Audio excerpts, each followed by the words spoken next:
দিয়েছে গাজাবাসীর উপরে বুলেট নিক্ষেপ করে, বোমা নিক্ষেপ করে গাজাবাসীদেরকে, গাজা শহরটাকে ধূলিসাৎ করে দিয়েছে, বিরান মরুভূমি তৈরি করে দিয়েছে। আজও কি আমাদের হুঁশ হবে না? আমরা মুসলমান এখনো কি ঘুমিয়ে থাকবো? মুসলমানের সময় এসেছে। আল্লাহ নিজেই বলেছেন, যখন মানুষ চিৎকার করে বলবে আমাদেরকে সাহায্য করো, তখন তোমরা কেন জিহাদে নামো না? অতএব আল্লাহর এই ওয়ার্ডার অনুযায়ী আমাদেরকে জিহাদে নামতে হবে, আর ঘুমিয়ে থাকলে চলবে না। আমার বিশ্বাস, আমরা মুসলমানরা যদি এখনো একত্রিত হয়ে মাঠে নামতে পারি, তাম বিশ্বের মুসলমানরা যদি হুঙ্কার ছাড়তে পারি, তাহলে পারে ওই ফিলিস্তিনের মধ্যে গাজাবাসীর উপরে, রাফা শহরের উপরে, এমনকি তাম বিশ্বের কোন মুসলমানের উপরে কোনো প্রকার জুলুম আর নির্যাতন হবে না। কথা বলেন ঠিক কিনা? এই জন্য আমার একটা স্বপ্ন পূরণ করো ও গো দয়াময়, তোমার পথে চলতে গিয়ে মরণ যেন হয়। আমি অটল যেন থাকতে পারি আল কোরআনের সাথে, আমায় ধৈর্য নিয়ে থাকতে পারি দিন কায়েমের পথে। আমায় ধৈর্য দিও, সাহস দিও ও গো দয়াময়, তোমার পথে চলতে গিয়ে না পাই যেন ভয়। আমি তোমার পথে চলতে গিয়ে না পাই যেন ভয়। আমার একটা স্বপ্ন পূরণ করো ও গো দয়াময়, তোমার পথে চলতে গিয়ে মরণ যেন হয়। আলহামদুলিল্লাহ, মহান আল্লাহ পাক রব্বুল ইজ্জাতের দরবারে লক্ষ করে শুকর এবং সুজুদ, যে মহান মালিক রব্বুল ইজ্জাতের কুদরতি হাতে আমাদের জীবন এবং মৃত্যুর জিম্মাদারি, যার কুদরতি আঙ্গুল হেলনে কোন ফায়াকুনের মধ্য দিয়ে সপ্ত আকাশ সপ্ত জমিন সৃষ্টি হয়েছে, যার ইঙ্গিতে সব ভেঙ্গে চুরে চুরমার, আসে ঝড় ঝঞ্ঝা প্লাবন মহাপ্রলয়, যার গগন গর্জনে সব শঙ্কিত আতঙ্কিত, পাহাড় পর্বত ভূকম্পনে প্রকম্পিত, সাগর উত্তোলিত, সেই রাজাধিরাজ, রাজার রাজা মহারস, সম্রাটের সম্রাট, দিন ও দুনিয়ার একচ্ছত্তা অধিপতি আল্লাহ সুবহানাহু তাআলার দরবারে আমাদের শুকরানা শব্দ পৌঁছে যাক। সকলেই পড়ি আলহামদুলিল্লাহ। আলহামদুলিল্লাহ। হৃদয় হিকায় ভাব আবেগ উজাড় করে সিজদায় অবনীত মস্তকে আর একটা বার আওয়াজ উঠুক, সকলেই পড়ি আলহামদুলিল্লাহ। আলহামদুলিল্লাহ। লক্ষ কোটি দরুদ সালাম এই বিশাল গগনচুম্বী মিম্বারের তলদেশ থেকে হিতারে ভাসিয়ে সোনার মাদিনায় সকলেই পড়ি সাল্লাল্লাহু আলাইহি ওয়াসাল্লাম। এই মুহূর্তে আমি আপনাদের কাছে জানতে চাচ্ছি, আপনারা সবাই কেমন আছেন? সবাই ভালো আছেন তো? মাইকালা ভাই সহ আমার স্টেজের উপরে যারা আছে, আমার সামনে যারা আছেন, সবাইকে আমি আবারও বলছি, আপনারা সবাই কেমন আছেন? আলহামদুলিল্লাহ। ভালো রাখার মালিক কে? আল্লাহ। সবাই জবান করে পড়ে আল্লাহ। বন্ধু, মাকে মা বলে ডাকলে মায়ের দিল ঠান্ডা হয়, বাবাকে বাবা বলে ডাকলে বাবার দিল ঠান্ডা হয়। আমার আল্লাহ তাআলাকে কোনো বান্দা যদি আল্লাহ বলে ডাক দেয়, তো মা বাবার চাইতো আমি আল্লাহ তাআলার দিল আরো বেশি ঠান্ডা হয়। সুবহানাল্লাহ। এজন্য আমি আবারও বলছি, ভালো রাখার মালিক কে? আল্লাহ বলেন না? আল্লাহ বললে আল্লাহ তাআলার দিল ঠান্ডা হয়, আল্লাহ খুশি হয়। সবাই বলে আল্লাহু আকবার। আল্লাহু আকবার। আসেন, কোনো ভূমিকা নিব না, সরাসরি আলোচনা শুরু করব, কারণ সবাই খুবই সংকীর্ণ। আপনার থাকবেন তো ইনশাআল্লাহ? একটু ধৈর্য সহকারে বসেন। আমি কোরআন থেকে আয়াত তেলাওয়াত করে কোরআনের আয়াত সামনে রেখে কথা বলবো ইনশাআল্লাহ। আল্লাহ পাক রব্বুল আলামিন কোরআনুল কারীমের মধ্যে অনেক কথাই বলেছেন, তো সব কথা তো একদিনে বলা যায় না। আমি ছোট্ট একটা আয়াত আপনাদের সম্মুখে পেশ করব এবং সে আয়াত সম্পর্কে ইনশাআল্লাহ কথা বলার চেষ্টা করব। ওমা তাওফীকি ইল্লা বিল্লাহ। আল্লাহ তাআলা বলতেছেন,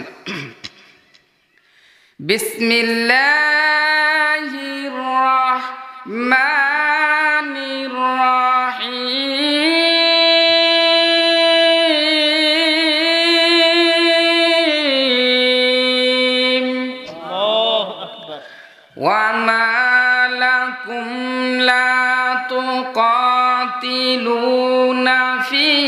সাবিলিল্লাহি ওয়াল মুস্তাদআফিনা মিনার রিজালি ওয়ান নিসা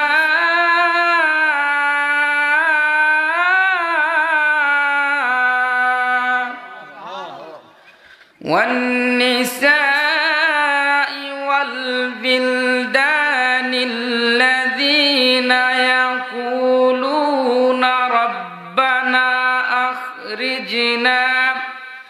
أخرجنا من هذه القرية الظالم أهلها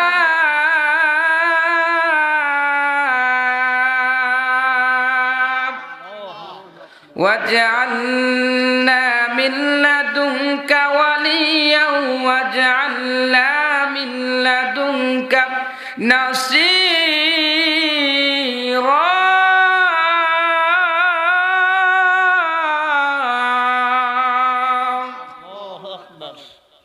বাজান কোরআনুল কারীম থেকে আমি সূরা নিসার ৭৫ নম্বর আয়াত আপনাদের সামনে তেলাওয়াত করলাম। এই আয়াত আল্লাহ পাক রব্বুল আলামিন বর্তমান সময় আমাদের পৃথিবীর যে অবস্থা, সেই অবস্থা সম্পর্কে আমার আল্লাহ তাআলা কোরআনুল কারীমের মধ্যে কিছু কথা বলেছেন। সেই কথাগুলোই আমি আপনাদের সামনে বলার নিয়ত করেছি ইনশাআল্লাহ। আল্লাহ পাক রব্বুল আলামিন কোরআনুল কারীমের মধ্যে ডাক দিয়ে বলতেছেন, ওয়ামা লাকুম লা তুকাতিলুনা ফি সাবিলিল্লাহ, হে আমার বান্দারা তোমরা কেন জিহাদ করতেছো না? আল্লাহ বলতেছেন, ওয়ামা লাকুম লা তুকাতিলুনা ফি সাবিলিল্লাহ, আল্লাহ নিজে বলতেছেন এ আমার বান্দারা তোমরা কেন জিহাদ করতেছো না? ওয়াল মুস্তাদআফিনা মিনার রিজাল ওয়ান নিসাই ওয়াল বিলদান, কেন তোমরা জিহাদ করতেছো না? ওইদিকে কিছু মানুষ অপারগতা হয়ে, তারা একদম নিরাশ হয়ে, কিছু যুবক মানুষ, কিছু পুরুষ, কিছু নারী এবং কিছু বাচ্চারা চিৎকার করে তোমাদের কাছে সাহায্য চাচ্ছে।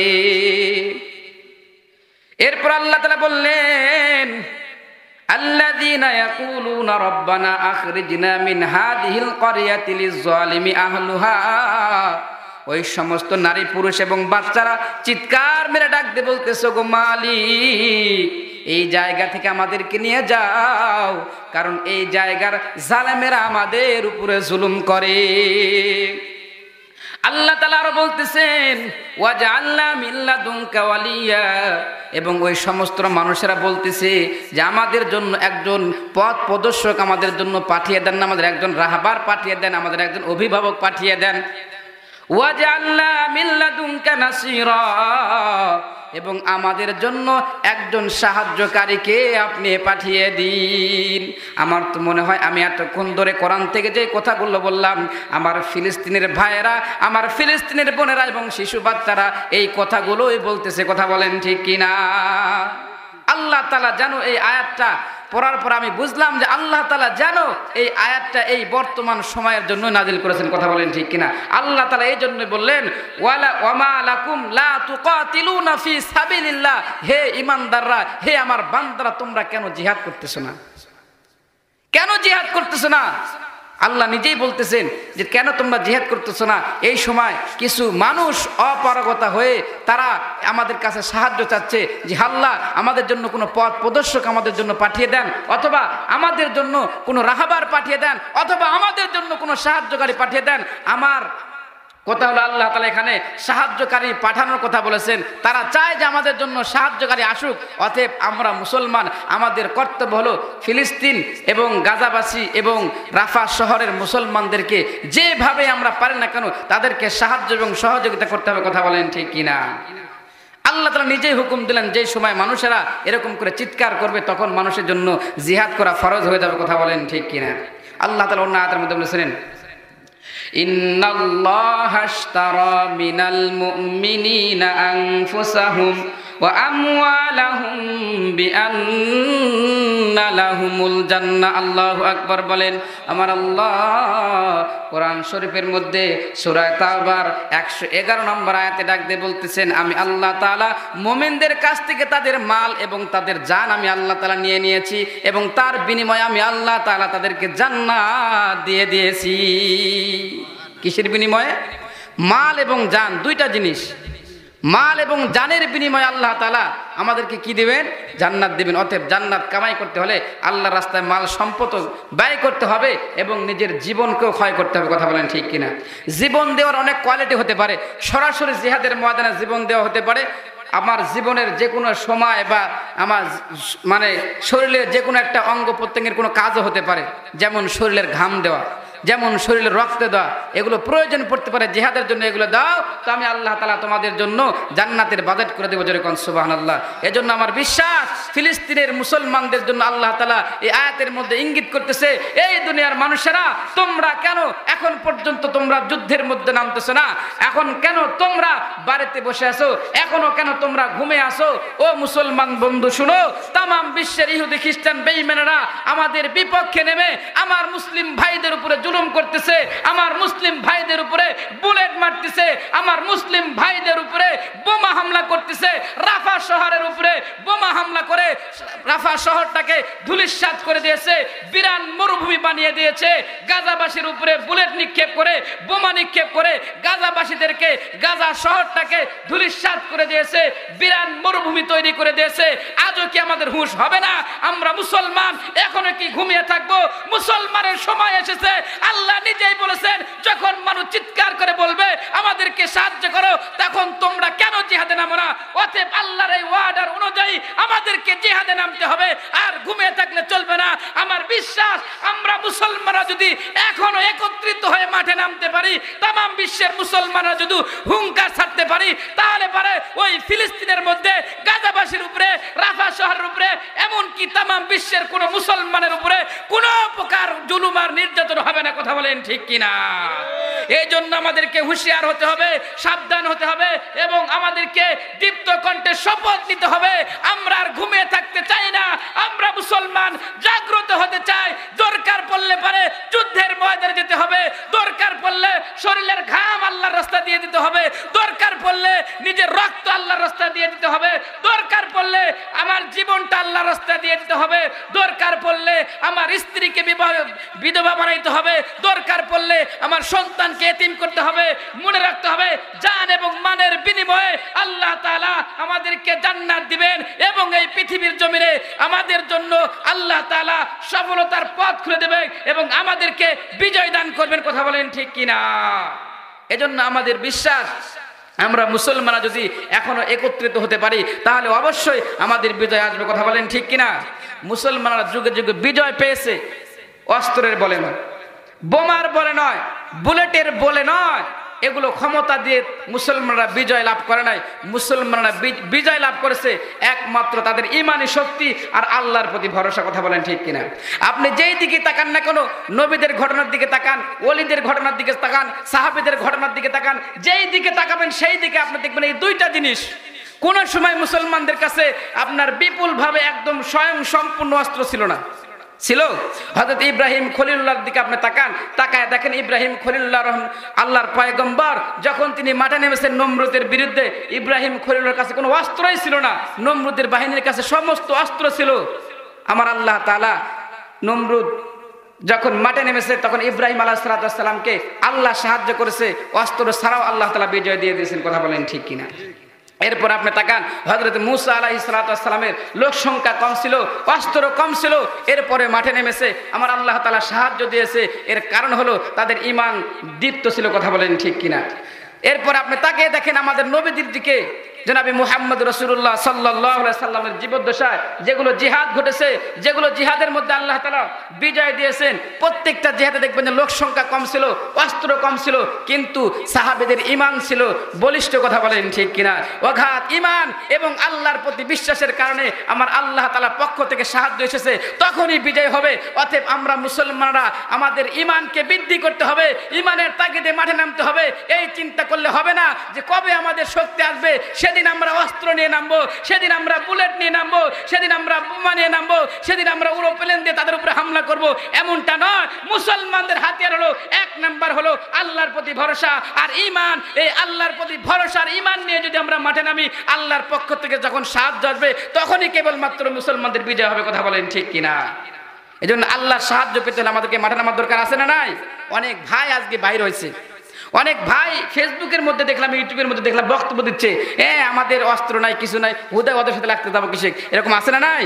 এরা ঈমান ধ্বংস করতেছে মানুষের। আপনি দেখান একটা প্রমাণ, কোরআন এবং হাদিসে একটা প্রমাণ দেখান যে কোন সময় মুসলমানদের অগাধ সম্পদ, অগাধ আপনার বোমা হামলা, বোমা ছিল, অগাধ আপনার অস্ত্র ছিল, এরপরে মাঠে নামার পরে মুসলমানদের বিজয় হয়েছে। বরং যখন দেখা গেছে মুসলমানদের শক্তি বেশি হয়েছে তখন পরাজয় হয়েছে। আর যখন মুসলমানদের অস্ত্র কম, মানুষ কম, সংখ্যা কম, কিন্তু আল্লাহর প্রতি বিশ্বাস আর ঈমান ছিল, যার কারণে আল্লাহ তাআলা বিজয় দিয়েছে। কথা বলেন ঠিক কিনা? আপনি দেখান একটা প্রমাণ, কেউ দেখাতে পারবে না। কিন্তু আজকে আমার কিছু নামধারী, আমার মতোই কিছু হুজুর নামধারী, আসলে মূলত হুজুর না, আসলে মানুষের ভিতরে হুজুরের লেবাস ধরে মানুষের ঈমানকে ধ্বংস করার জন্য ইহুদি এবং খ্রিস্টানদের দালাল হয়ে ঢুকেছে। কথা বলেন ঠিক কিনা? ইহুদি খ্রিস্টানের দালাল যারা, তারাই কেবলমাত্র বলতে পারে যে অস্ত্র যখন আমাদের বেশি হবে তখন আমরা মাঠে নামবো। এখন আমরা কেন মাঠে নামবো? না, এটা হবে না। নবীজি সাল্লাল্লাহু আলাইহি সাল্লাম বলেছেন, আল মুসলিমু আখুল মুসলিম, একজন মুসলমান আরেক মুসলমানের ভাই। যখন একজন মুসলমানের উপরে জুলুম, নির্যাতন, আক্রমণ চলবে, তখন আমার সাথে তার শত্রুতা আছে কি নাই এটা আমার দেখার টাইম নাই। তখন আমাকে বলতে হবে যে আমার মুসলমান ভাইয়ের উপরে ইহুদিরা যেরকম ভাবে আক্রমণ করতেছে, আমরা মুসলমানদের একত্রিত হয়ে তাদেরকে দমনের চেষ্টা করতে হবে। কথা বলেন ঠিক কিনা? আর আমরা যদি মাঠে নামে, আমাদের অস্ত্র কম থাকতে পারে, আমাদের শক্তি কম থাকতে পারে, কিন্তু মনে রাখবেন আল্লাহর সাহায্য যদি আসে তো নমরুদের মতো অনেক বড় পালোয়ানকে, অনেক বড় নেতাকেও আমার আল্লাহ তাআলা দুনিয়ার কোন জিনিস ব্যবহার করে নাই, শুধুমাত্র লেংরা মশাদের ডিলেট করেছে। আর আমি আর আপনি যদি মাঠে নামি আর আল্লাহর সাহায্য যদি আসি, শুধু ডিলেট নয়, ডিলেটের সাথে সাথে একদম ফরম্যাট মেরে দিবে। কথা বলেন ঠিক কিনা? ফরম্যাট বুঝেন তো? মোবাইল চালান না আপনারা? মোবাইল চালান, মোবাইলে ডিলেট হয় না, ফরম্যাট হয়। ফরম্যাট হলে আর কিছু থাকে? মনে রাখবেন, মুসলমানরা যদি মাঠে নামে তাহলে পরে একদম ফরম্যাট করে দেবে। ইহুদির কোনো বাচ্চা এই পৃথিবীর জমিনে থাকবে না। কথা বলেন ঠিক কিনা? এই জন্য আসেন আমরা সেই ফিলিস্তিনি মুসলমানদের জন্য সাহায্যের জন্য এগিয়ে যাব। আর একটা কথা হলো, আমরা কেউ কোনো দোকান থেকে আমরা কোনো ইহুদির কোনো পণ্য, কোনো খ্রিস্টানের কোনো পণ্য আমরা ব্যবহার করব না। এদের পণ্য আমরা ব্যবহার করব না। এদের পণ্য যদি আমরা ব্যবহার করি, তাদের জিনিসগুলো যদি আমরা বাজার থেকে কিনে যদি আমরা ব্যবহার করি, তো এটার মাধ্যমে তাদের কাছে টাকা যায়। এই টাকা দিয়ে তারা বোমা কিনে, বুলেট কিনে আমার মুসলমান ভাইদের উপরে আক্রমণ চালায়। এজন্য আমরা কোনো ইহুদির কোনো পণ্য কিনবো না। রাজি আছেন তো ইনশাআল্লাহ? কে বিশ্বাস হয় না? যদি কিঞ্চিত পরিমাণ এটার উপর যদি কারো সন্দেহ থাকে, বলেন তো ইমান থাকবে? আমি এতক্ষণ ধরে ফিলিস্তিন সম্পর্কে যে আয়াতটা তেলাওয়াত করলাম, বলেন তো ফিলিস্তিনের সাথে এই কোরআনের আয়াতের একদম হুবহু মিল নাই? আপনি যদি পারেন এই কোরআন শরীফটা নিয়ে যান, আমি বলে দিচ্ছি যে তাফসীরটা করেছে আমি সূরা নিসার 75 নম্বর আয়াত। এই সূরা নিসার 75 নম্বর আয়াত পুরো দেখেন, আমি যেইভাবে বলেছি ওইভাবে লেখা আছে। বাংলাদেশে যদি আপনি পড়তে পারেন ওইভাবে যা দেখেন ওইভাবে লেখা আছে যে কেন তোমরা জিহাদে নামতেছো না, যে এক পাশ থেকে এরকম ভাবে মানুষ চিৎকার করতেছে। এটা আল্লাহর ওয়াদা। অতএব প্রতিটা যুগে, প্রতিটা সময়ে এই কোরআন সকল সমস্যার সমাধান দিতে পারবে। কথা বলেন ঠিক কিনা? একবার খলিফাতুল মুসলিমিন হযরত ওমর ফারুক রাদিয়াল্লাহু তাআলা আনহুর কাছে কয়েকজন কাফের গেছে। আমার দিকে খেয়াল করেন, কয়েকজন কাফের যাওয়ার পরে খলিফাতুল মুসলিমিনকে ডাক দিয়ে বলতেছে, ও ওমর ফারুক রাদিয়াল্লাহু তাআলা আনহু, আমরা কাফেররা তোমাকে 4টা প্রশ্ন করব।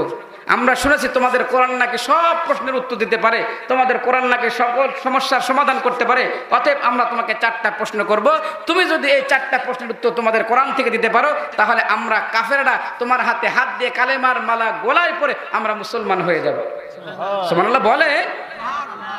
বন্ধু, এবার ইহুদিরা বড় চালাক, ডাক দিয়ে বলছে, উমর তুমি যদি উত্তর দিতে পারো তাহলে আমরা মুসলমান হব, তুমি যদি উত্তর দিতে না পারো তাহলে কি করবে?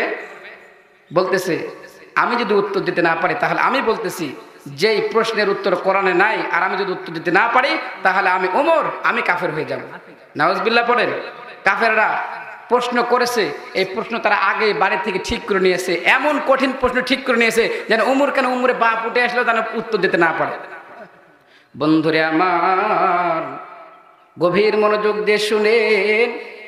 এবার কাফেরেরা খলিফাতুল মুসলিমিন হযরত ওমর ফারুক রাদিয়াল্লাহু তাআলা আনহুকে ডাক দিয়ে বলতেছেন, ওমর আমরা তোমাকে 4টা প্রশ্ন করব। তুমি যদি তোমাদের কোরআন থেকে 4টা প্রশ্নের উত্তর দিতে পারো আমরা কাফেররা বললাম তোমার হাতে হাত দিয়া আমরা কালেমার মালা গলায় পরে নিব। আর তুমি যদি উত্তর দিতে না পারো তাহলে বলো তুমি কি করবা। ওমরে ফারুক তো রাগীব মানুষ, ডাক দিয়ে বলতেছে শোনো, আমি ওমর যদি তোমাদের 4টা প্রশ্নের উত্তর দিতে না পারি তাহলে আমি ওমর ইসলাম ছেড়ে কাফের হয়ে যাবো। জোরে কর নাউজুবিল্লাহ। বলো তোমাদের 4টা প্রশ্ন কি?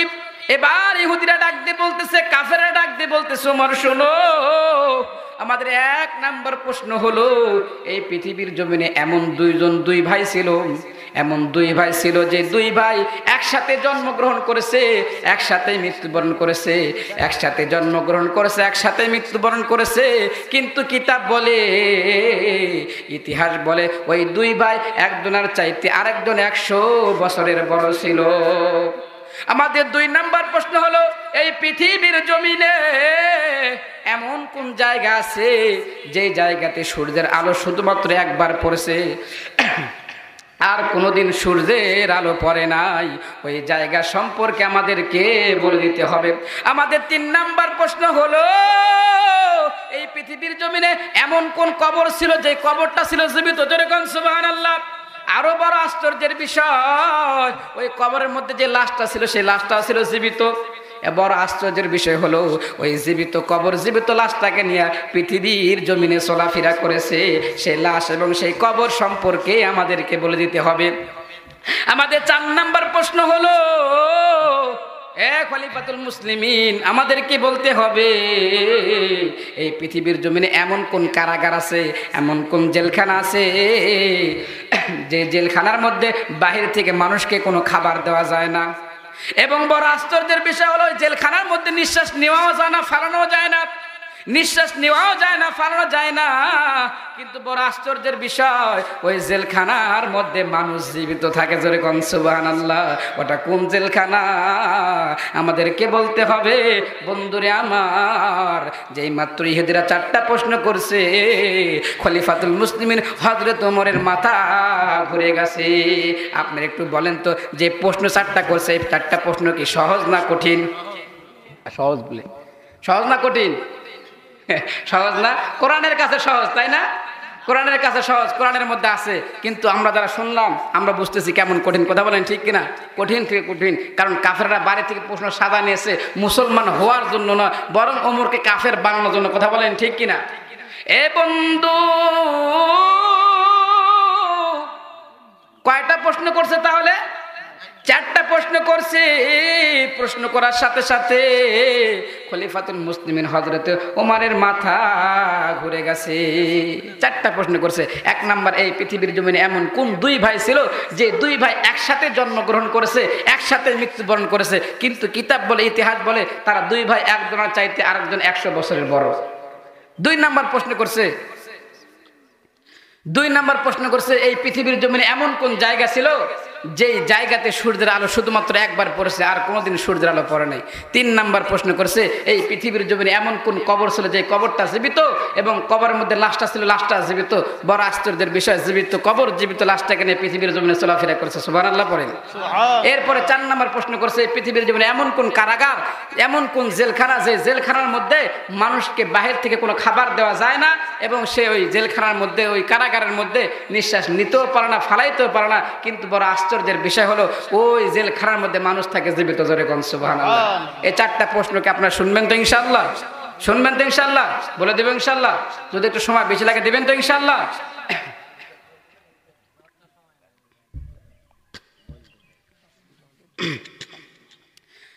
এ বন্ধু, এ সোনার মুরব্বী,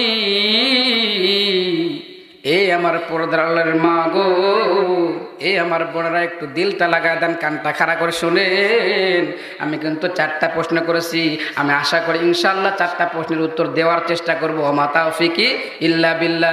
এ বাজান, গ্রামের মধ্যে কথা হইতেছে, আমার কিন্তু চতুর্দিকে মহিলা মানুষেরা কিন্তু বয়ান শুনতেছে। কথা বলেন ঠিক কিনা? 4টা প্রশ্নের উত্তর বলবো। আমার মা বোনদের জন্য কিছু বলা দরকার, কারণ তারাই বিগত দিনে বারবার হয়েছে আমাদের দেশের সরকার। কথা বলেন ঠিক কিনা? ক্ষমতা এসেছে বারবার, একবার রাষ্ট্র থেকে নিয়ে আমাদের সংসার সব জ্বালায় পোড়ায় করছে। সারখার কথা কোন ঠিক কিনা? এ বন্ধু, ওই মা বোনদের জন্য কথা বলা দরকার। মা বোনদের 4টা আমলের কথা বলবো। আমার মা বোন যদি শুধুমাত্র 4টা আমল করতে পারে, এই 4টা আমলের বিনিময়ে আমার আল্লাহ তাআলা আমার মা বোনকে আল্লাহর জান্নাতে দিয়ে দিবি। তাহলে মা বোনদের আমল করতে হবে মাত্র 4টা। একটা আওয়াজ দিয়ে বলেন কয়টা? আগের প্রশ্ন কয়টা ছিল? 4। আর মা বোনদের আমল হলো 4। এই 4 দ্বিগুণ 8। বলবো তো ইনশাল্লাহ? থাকবেন তো ইনশাল্লাহ? আসেন বন্ধু, সংক্ষেপে আমার মা বোনদের 4টা আমলের কথা বলে দিই। এ মা, কান খাড়া করে শুনো, তোমাদের বয়ান করতেছি। তোমাদের জন্য অনেক কথাই ছিল, কিন্তু সময় নাই, এই জন্য বলতে পারতেছি না। শুধুমাত্র তোমাদের 4টা আমলের কথা বলে দিই। এই 4টা আমল যদি করতে পারো, তাহলে হাসতে হাসতে আল্লাহর জান্নাতে চলে যাবি। মা বোনদের 1 নম্বর আমল হলো মা বোনদেরকে নামাজ পড়তে হবে। একটু আওয়াজ দিয়ে বলেন কি পড়তে হবে? নামাজ পড়তে হবে। 2 নম্বর আমল মা বোনদেরকে রোজা রাখতে হবে। 3 নম্বর আমল হলো মা বোনদেরকে পর্দায় থাকতে হবে, নিজের সতীত্বর হেফাজত করতে হবে। 4 নম্বর আমল হলো মা বোনদেরকে স্বামীর আনুগত্য করতে হবে। আগের 3টা মানার জন্য অনেকেই প্রস্তুত আছে, কিন্তু পরের যে শেষের যে 4 নাম্বার, স্বামীর ইত্তেবা করতে হবে, স্বামীর আনুগত্য করতে হবে, স্বামীর খেদমত করতে হবে, স্বামীর কথা মানতে হবে। এইটা মানতে রাজি নয়। কথা বলেন ঠিক কিনা? রাজি আছে? এটা মানতে রাজি নাই। যতই আপনি ওয়াজ করেন, আমি হুজুর যত ওয়াজ করি, আমার বাড়ি এলেও বলবে যে না, সব মানতে রাজি, স্বামীর কথা মানতে রাজি নাই। কারণ স্বামী প্রথমে এসেই বলবে যে আমি বিয়ের পরে আমার মা বাবা আমার সাথে থাকবে। কথা কোন ঠিক কিনা? কোনো সন্তান কি চায় যে তার মা বাবা তার থেকে আলাদা থাক? কোনো সন্তান চায় না। কিন্তু আপনার দেখবেন যে বিয়ের পরে প্রত্যেকটা সন্তান মা বাবাকে আলাদা করে নিজে ভাত রান্না করে খায়। কথা বলেন ঠিক কিনা? কারণ কি? আমি ছোট থেকে বড় হলাম, 20 বছর 22 বছর 30 বছর পর্যন্ত আমার বাড়িতে থাকলাম। আমি কোনোদিন বললাম না যে আমি আমার মা বাবাকে ছেড়ে একা একা ভাত রান্না করে খাবো। কিন্তু বিয়ে করার 1 বছর না যেতে ভিন্ন হওয়া লাগতেছে কেন? আলাদা হওয়া লাগতেছে কেন? তার মানে কি বোঝা যায় এখান থেকে? যে এই দোষটা আমাদের না, এই দোষটা আমার মা বোনদের, যারা বাড়িতে বৌমা হয়ে এসেছে আমার বোনদের এই দোষটা। কথা বলেন ঠিক কিনা? সরাসরি বলতেছে এই দোষটা আমার মা বোনদের। ও মা, তোমাদেরকে বলি, তোমরা এই দোষ আর করো না। মনে রাখবে, আজকে তুমি তোমার স্বামীকে তোমার শ্বশুর শাশুড়ি থেকে আলাদা করতেছো, তার মা বাবা থেকে তাকে তুমি আলাদা করতেছো। একদিন তোমারও সময় আসবে, তুমি একদিন বৃদ্ধ হইবা, তোমারও ঘরে বেটার বউ আসবে। আজকে তুমি তাদেরকে শুধু আলাদা করে রান্না করে খেতেছো। মনে রাখবে, তুমি আজকে তোমার শাশুড়িকে আলাদা করছো, তো তোমার বেটার বউ আসার পরে তোমাকে আলাদা করবে তো পা দিয়ে লাথি মেরে কাঙ্গের মধ্যে ফেলা দেবে। কথা বলেন ঠিক কিনা? কামা তাদিনু তুদান, যেমন কর্ম তেমন ফল। আমরা বাংলায় বলে থাকি যেমন কুকুর তেমন মুগুর। কথা বলেন ঠিক কিনা? আজকে তুমি চিল্লাইতেছো ভিন্ন হওয়ার জন্য, কিন্তু বৃদ্ধ হওয়ার পরে চিল্লাইবা যে আমার সন্তান কেন আমার সাথে রাখে না। আর আরেকটা কথা বলে নাকি, মা গো, আজকে তোমার স্বামীকে তার মা বাবা থেকে আলাদা করছো, তো তুমি কত বড় অন্যায় করছো জানো? তুমি তোমার স্বামীকে মা বাবা থেকে আলাদা করো নাই, মাগো, তুমি তোমার স্বামীকে তার জান্নাত থেকে বাহির করে নিয়ে আসছো। কথা বলেন ঠিক কিনা? তার মা বাবা থেকে আলাদা করছো, তো তোমার স্বামীকে তার জান্নাত থেকে তুমি বাহির করে নিয়ে আসছো। তোমার স্বামীর কপালের জান্নাত তুমি মুছে দিয়েছো। আসলে তুমি তোমার স্বামীকে ভালোবাসো না। যদি ভালোবাসতে, স্বামী চায় যে আমার বৃদ্ধ মা বাবা আমার সাথে থাক, আমি আমার বৃদ্ধ মা বাবার দেখাশোনা করি, আমি আমার বৃদ্ধ মা বাবার জন্য আমি চিকিৎসার ব্যবস্থা করি, কিন্তু তুমি করতে দাও না। তোমার স্বামীর কপালে তুমি জান্নাতটা কেড়ে নিয়ে তুমি জাহান্নাম লাগাই দিয়েছো। কথা বলেন ঠিক কিনা? এজন্য মা বোনদের 4টা আমলের কথা বললাম। মা গো, শেষ নাম্বার যেটা বললাম, স্বামীর আনুগত্য, স্বামীর কথা মানা। স্বামীর কথা মানবা, স্বামীর অনুমতি ছাড়া ঘরের বাইরে যাইবা না, বাজার ঘাটে যাওয়ার চেষ্টা করবা না। কোনো স্বামী চায় না যে আমার স্ত্রী বাজারে গিয়ে মার্কেট করুক। কথা বলেন ঠিক কিনা? চায় নাকি? চায়? কোনো স্বামী চায় না যে বাজারে গিয়ে আমার বাড়িয়ালি মার্কেট করুক, আমার বাড়িয়ালি যা বাজার করুক। এটা কোনো স্বামী চায় না। কোনো স্বামী চায় না। যায় ঠেলাত করে, ও নিজে ইচ্ছা করে যায়, ঝগড়াঝাটি করে, কথা শুনে না, তখন যায়। কথা বলেন ঠিক কিনা?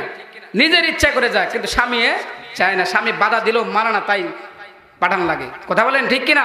এই জন্য 4টা আমলের কথা বললাম। 1 নম্বর নামাজ, 2 নম্বর রোজা, এরপর নিজের সতীত্বের হেফাজত পর্দা করতে হবে, আর 4 নম্বর হলো স্বামীর আনুগত্য করতে হবে, স্বামীর কথা শুনতে হবে।